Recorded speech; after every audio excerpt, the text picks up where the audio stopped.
Eastern on ABC. Welcome back. I'm Rachel Nichols, joined still by Matt Barnes, Kendrick Perkins in the house. And at this time, we would like to welcome in two-time All-Star, played for the Cavs and the Lakers last season, Andre Drummond. Thanks for stopping by today. What's going on? What's going on?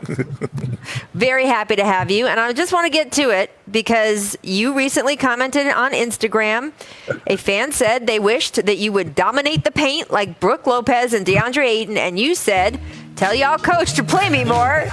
And I could. Shots fired. You averaged 25 minutes per game with the Lakers in the regular season, 21 minutes a game in the playoffs. So explain, tell us the issues you had and how you see how things sort of panned out.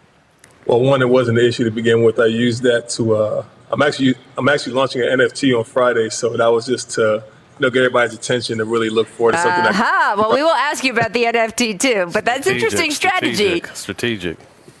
Very strategic. I just did what I needed to. I got the attention. Now I'm talking to you guys, so I get to talk about it more. There we go. Well, I will ask you then the more broad question: were you happy in a Laker uniform this season? Yeah, I enjoyed myself. I think my time and experience in LA has been really good. I think I've learned a lot, being with those guys, LeBron James, Anthony Davis.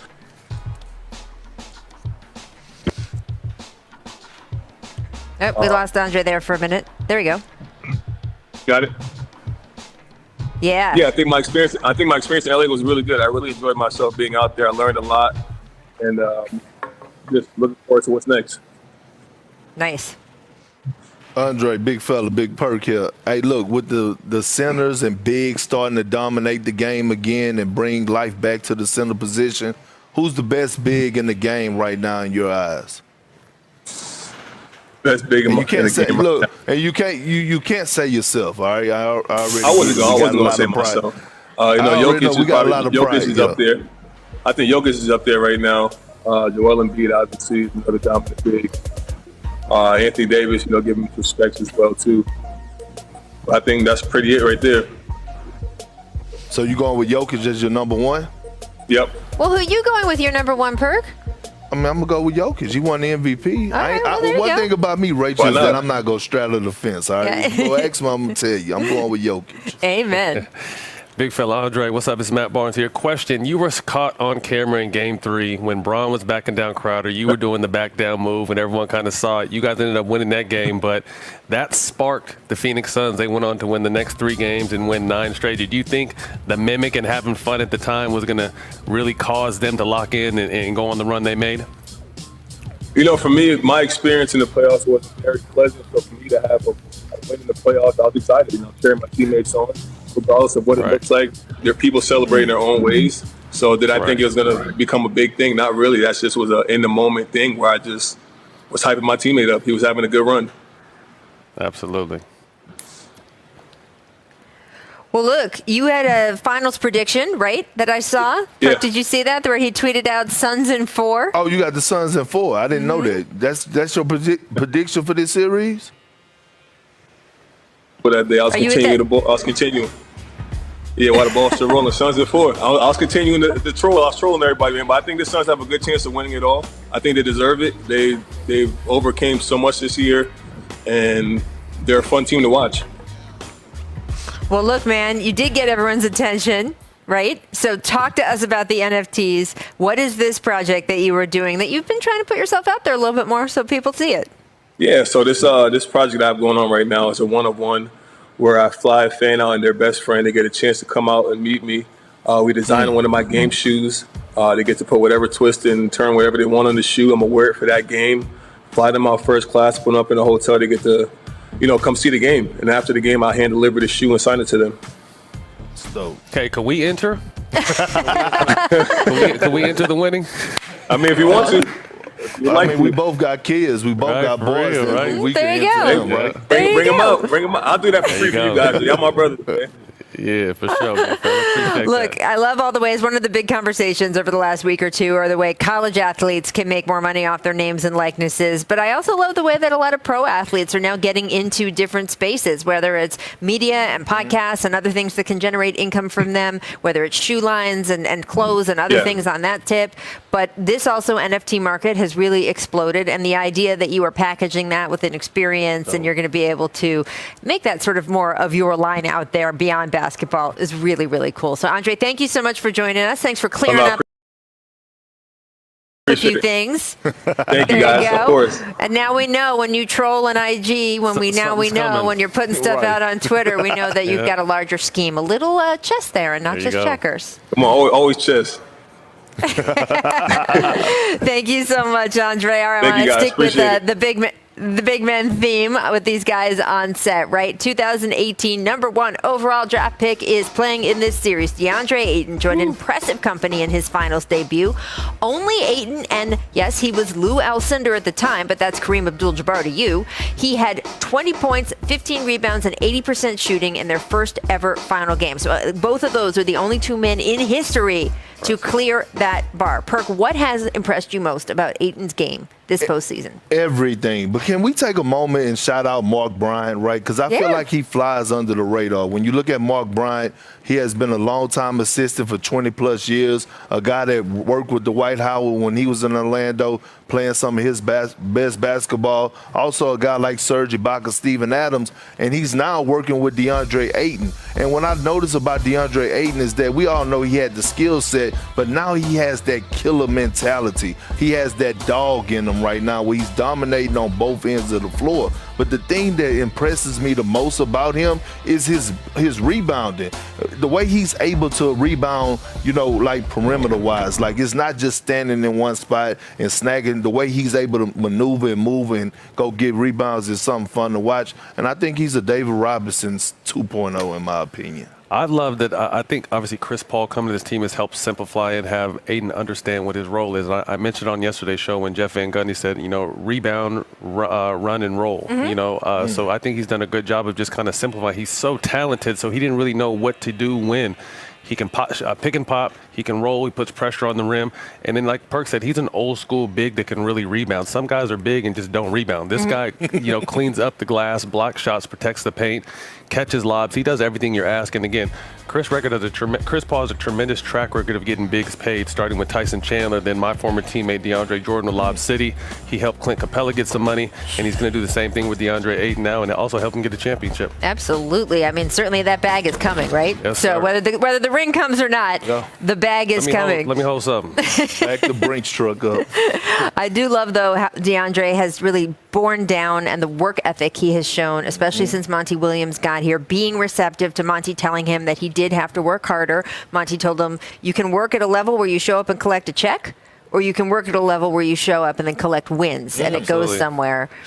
And I think a big thing too was that was a big challenge in that first round against playing against Anthony Davis. Yeah. I think he came out and used that as a measuring stick. AD is arguably the best power forward in the game, and he came out there and completely. Although he was a little injured, he outplayed AD. You know what I mean? So Aiden came and really got that confidence, and his confidence has continued to grow to them being in the finals now. So I think it's great to see, especially for all these young players that have never been there, but you can never tell. Well, one of Monty's other thing is everything counts, and his point is if you come in at 6 a.m. in September on a Tuesday, that counts in your big bucket of what prepares you for an NBA Finals moment, and that they have been putting stuff in that bucket all season. And he has told DeAndre Ayton, you've got that full bucket of work now. You can use it to go to work on this Bucks team. We will talk about more of this matchup right after this break. Coming up also, Brook Lopez. Welcome indeed to The Jump. I am Rachel Nichols. I am sitting here alongside Mr. Richard Jefferson, Mr. Kendrick Perkins. We've got all kinds of guests coming through today. We cannot wait. But first, we got to talk about Game 2 of the Finals tonight, gentlemen. Okay. It is not technically a must-win for the Milwaukee Bucks, but history might say otherwise. Teams that are up 2-0 in the Finals have a 31-4 all-time series record. So, Richard, your Cavs in 2016. We were one of those teams. You were one of those teams, but there's not that many on that side of the ledger. No. You did go down 0-2 and then go on to win the Finals. So, what adjustments would you recommend that the Bucks make to be like you, Richard? Well, the first thing that I would recommend is for Perk to stop taking all these deep breaths and acting like he's got an attitude. That's the first thing that we want to address. And second, I think the mentality is more of, it is a boxing match. You want to feel each other out in game one. The Bucks were playing without Giannis in the first 2 games, so that's not going to be the best version of themselves, and I think the Phoenix Suns know that. So I think for the Bucks, it's just more keep pushing in the same direction, figure it out, get that rhythm, but they're going to need more contributions similar to what they had when Giannis was out. Yeah, I'm with you. I just wish everybody wouldn't overreact to game one for the simple fact, if you look at the history of the Suns throughout this postseason, they have dominated game ones because they put themselves in position to be successful by closing series out, right? You look at the Bucks, they had a quick turnaround. They weren't able to make the adjustments, right? They had to go in with the same type of thing that had them successful against the Atlanta Hawks they did in game one. Now they have an opportunity to make adjustments. And it's just cleaning up the pick and roll, maybe not switching, challenging Drew Holiday to get up and over screens the guards, because you can't switch now. Aiden is too talented. When in the Atlanta series, you were able to switch because you were able to challenge, your guards were able to challenge John Collins and Clint Capella on the low block. You can't do that with DeAndre Ayton. Right. And then you can't leave Brook Lopez and those bigs on the island. What Phoenix do a great job of on the offensive end, they don't give the defense a chance to load up and help. They do a great job of player movement when they have a guy isolated at the top of the key, so you can't play boxes and elbows. I mean, one of the fun things about game one of this series, even if you're a dispassionate observer, you're not rooting for either team, but watching Chris Paul in real time be able to say, oh, I see how this is going for the first 2 quarters, and by quarter 3 just being like, and this is how we will pick this apart. And I think that is, of all the things that are fun to watch about basketball at this elite NBA Finals level, some of it is like, oh, wow, did you see that chase down block from Giannis? Or, oh, wow, did you see so-and-so shot the lights out? This, to me, just as a fan, is one of the more fun things to also see. Watching someone figure something out, make the adjustment, and then deliver the kill shot in real time. It's fascinating part of the game. Well, and what I love about it is that Chris Paul does such a great job of spreading out the floor. Devin Booker typically comes out and is very aggressive in the first quarter. He likes to get everybody involved, but it's not as simple as that. Chris Paul puts himself in a position to be successful. Now he's got to go be successful. So when he's distributing and he's doing all those stuff in the first 3 quarters, then next thing you know, right around those boxes and elbows, now those things are open. Chris Paul still got to knock down those shots. He still's got to get to that spot. He's still got to read the defense, but now it's so much easier because he's put in that work. Well, I wanted to ask you something, Perk. So we look at that number 31-4, right? That's the record of teams that go up 2-0. That's a little skewed just because the home team is often the better team, right? So it's not a surprise if the home team goes up early, because normally they're there because they have the higher seed from doing better during the season. Do you think that this Suns team is so much more of a higher seed or a higher sort of elite level team than the Bucks, or do you think they're more evenly matched? Because what follows will affect that. No, I actually think they're pretty equal. I mean, look, when you get to this point in time in the finals, right, you could talk about defensive coverages, you could talk about offensive schemes, you could talk about everything in the world, but these 2 teams are here for a reason. It's the best out of the Eastern Conference and the best out of the Western Conference. They deserve to be here. It comes down to who won it the most. It comes down to your superstars rising to the occasion and making shots. I keep hearing everybody talk about Brook Lopez and Bobby Portis in a pick and roll. If you go back and look at CP3 and Devin Booker, they made tough contested 2s and tough contested 3s time and time again in game one. Great offense beat good defense any day. So right now it's at this moment of who wanted the most. Well, look, you have an NBA title. I really respect both of your opinions, but there's a guy we have who has 2 NBA titles. Oh, and he's far better than us. Not better looking, but also. better. Yeah, right. What's up, Chris CB? Bosh, thank you so much for being here today. I love having you on this, and I wanted to get your opinion. What adjustments do you think the Bucks need to make tonight? Well, I mean, we've been talking about the free throw discrepancies, and, I think that's one of the things that they can improve on in the next game. Of course, you can debate on referee calls and stuff like that, but at the end of the day, you have to guard without fouling. Book and see Chris Paul, they're going to be very aggressive. So they're going to have to make sure they stay in front of them and kind of like Perk said, keep forcing them into those contested twos. But to be honest, if I'm the Bucks, I kind of like where I am right now. You definitely can't come into game 2 getting down 20 points.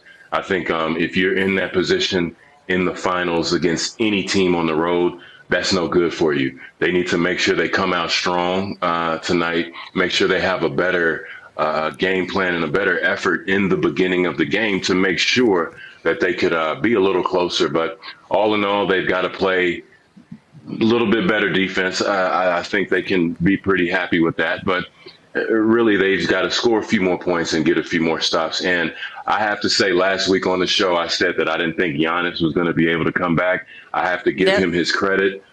He showed some poise and a lot of toughness. So give credit to Giannis and the medical staff for the Bucks for getting him back out there because he looked pretty good.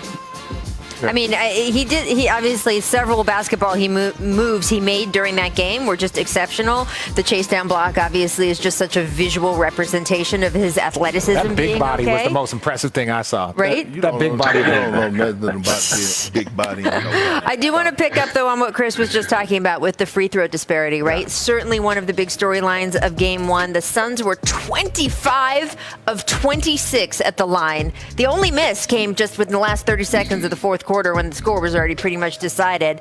The Bucks had just 16 attempts, and yesterday, Mike Budenholzer addressed the situation. Big disparity at the line, and Chris in particular, not a lot of nights when he's going to not go to the line at all. Just how did you see that aspect of last night? You tried to bait me. I'm just, no. No, I mean, it's a huge part of the game. You know, they have 25 points from the free throw line. You know, we're a team that prides ourselves in defending and being able to be good defensively without fouling. I can't remember the last time a team got 25 free throws in a game against the Bucks. And then conversely, you know, the way Giannis attacks, the way Chris attacks, as many opportunities as Chris has with the ball. Yeah, no, it's frustrating. All right, so Perk, what do you make of the free throw disparity here? Oh, please. He should be frustrated. He should be frustrated with the Milwaukee Bucks. Look, I don't want to hear that, right? You get rewarded for being aggressive. And time again, we all have been on the jump. We all have been on multiple platforms talking about why do the Bucks settle? They settle time and time again for three-point shots instead of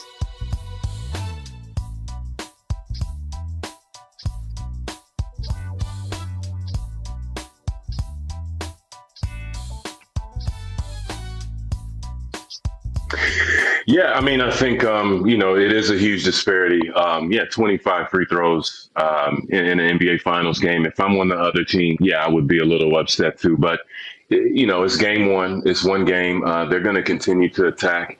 You have to give credit to the Suns for being aggressive on their home floor, dictating the tone in game one. Book was super aggressive, kind of like what Perk was saying. He's not settling. They're attacking the rim and being aggressive, and they're making an effort to get to the line. So I don't want to take anything away from the Suns, you know, with them definitely having that in their game plan.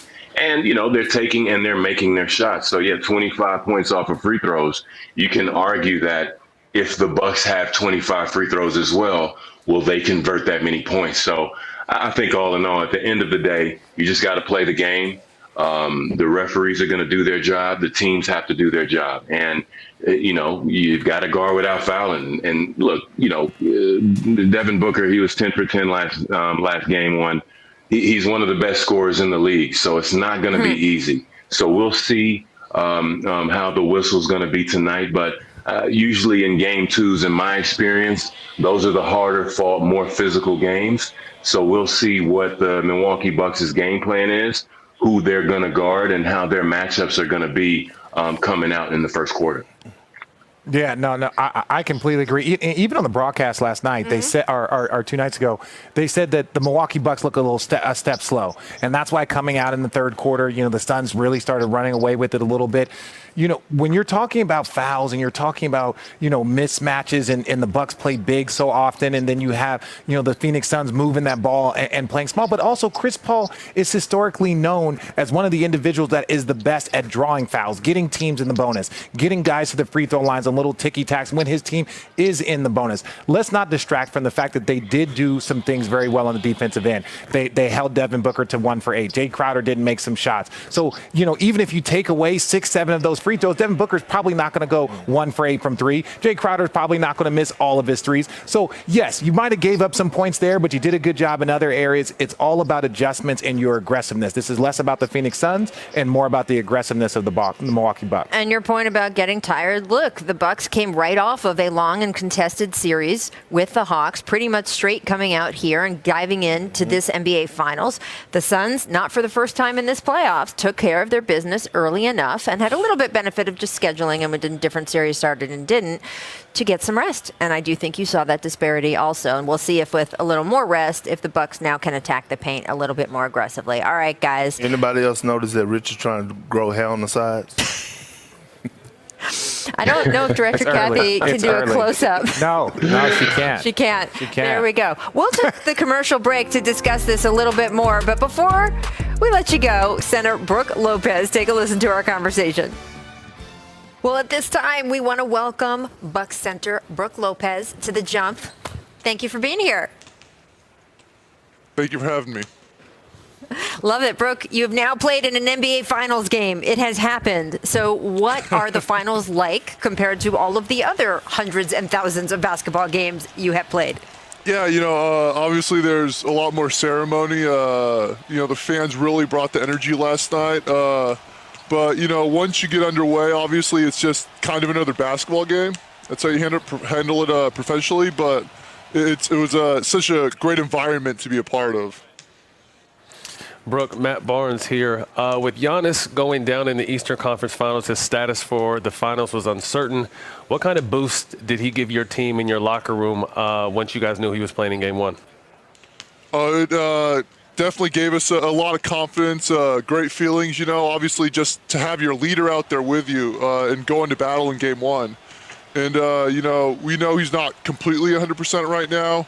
But he's going to go out there and play like he's 110%. That's the kind of guy he is. So to have that feeling from that guy, that definitely it's contagious with everyone. He definitely brings that enthusiasm. Now, Brook, in the third quarter, you got called for a flagrant on Chris Paul stepping in that landing area.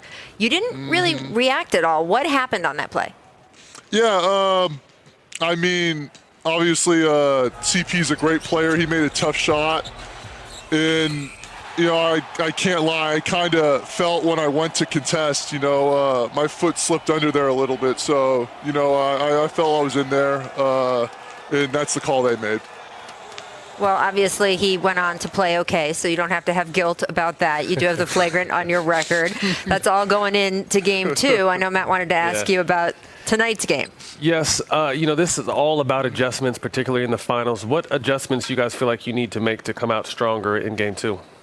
Yeah, I think there were a few things, that just after looking at film and looking at numbers and stuff like that really glared at us. One of them was the amount of free throws they shot versus how many we shot. They were very aggressive just from the get.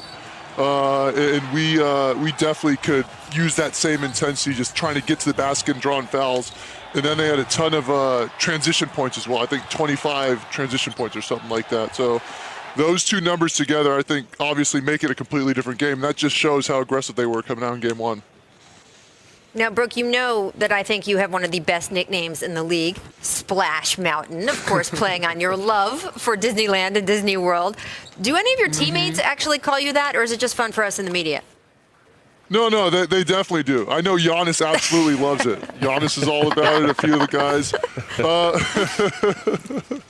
But it just depends on the game to game, too. They'll go Splash Mountain, or sometimes they'll go Brooklyn Brook. Oh, there you go. Right. Man of many names. I'm going to take you back down memory lane, Brooke. So I got a chance to play with your older brother in AU, and I remember you and your brother Robin used to be running underneath the stands and taking purses and knocking drinks off. Do you remember those days? Because it's funny. I was just with Ray Young last night, and I was like, you remember when the Lopez twins used to be underneath the stands when we had practiced or played, and they're stealing purses? Mischief. I do remember that. We were active kids. I'll try to put it positively. Very active. It's funny just when Rob and I first got to the league and we started meeting, coaches, players, everything like that. They'd all have the same thing to say. Oh, yeah, I remember you two guys, like, you'd be on the sideline at AU tournaments fighting, or like you said, under the bleachers causing trouble. And then it always led to the same thing. Like, we just felt so bad for your poor mom having to deal with both of you. Hey, man, well, I got twins. I know how it goes. Rachel has twins, That's so right. he knows how it goes. But look at you now, man. You're in the NBA Finals, so it all paid off. Right. Amen. And by the way, I said mischief because I want to make it clear. You were not stealing purses. You were moving purses around, knocking over drinks. Stealing might have been the wrong word. All of that stuff. Good-natured fun. Right. Right. Brooke, thank you so much for being with us. Good luck in Game 2. We'll see you out on the court. Best of luck. I appreciate that. Thank you, guys.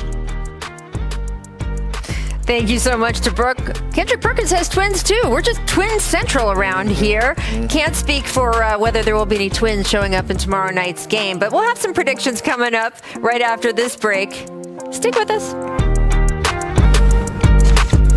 Booker and the Suns looking to go up 2-0 on Giannis and the Bucks tonight in Game 2 of the Finals on ABC. Welcome back to The Jump. I got Matt Barnes joining us now alongside Kendrick Perkins. Yeah, Chris Bosch still on the line from Texas. Or no, you're in Los Angeles now. Look at that behind you. It's lovely. Lovely, Chris.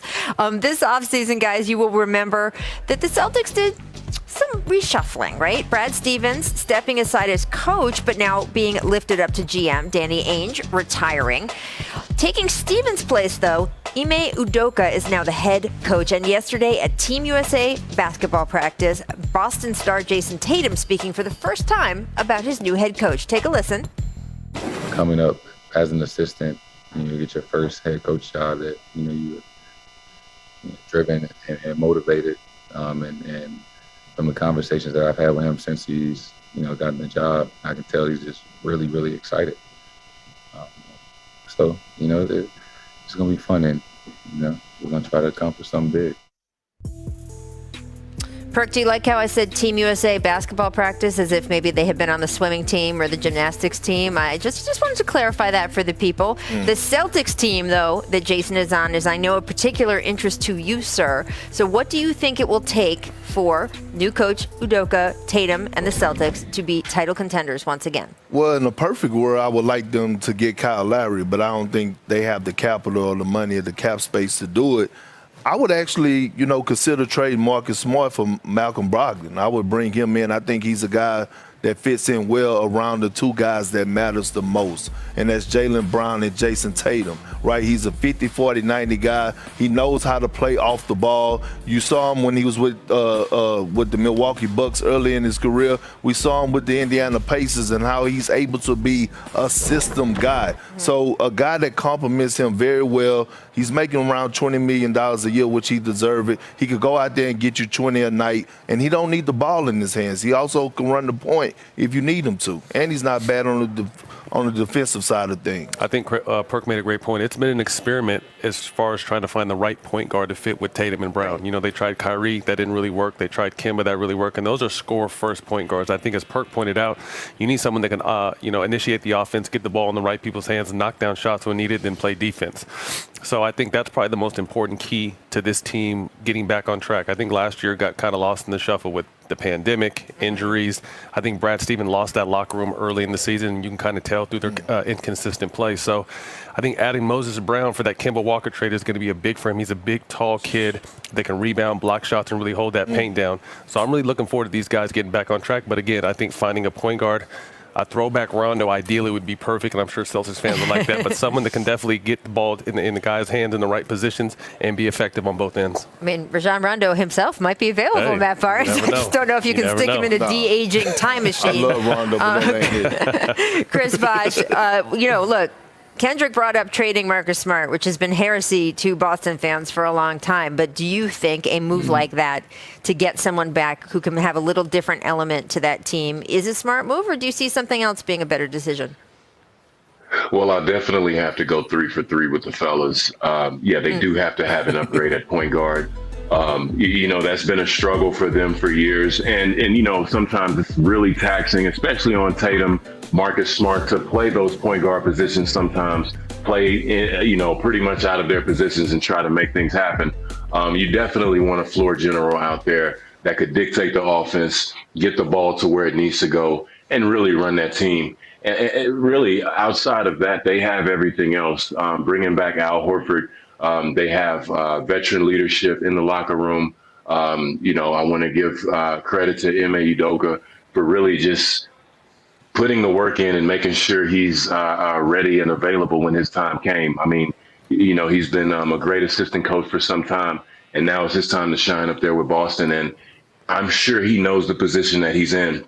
Kendrick can tell you that the moment you come up to Boston, I'm pretty sure you're expected to win right away, and it's championship or bust city. So they're going to have to put something together, but definitely the first thing they have to address is that point guard situation, and then I think they can build out from there.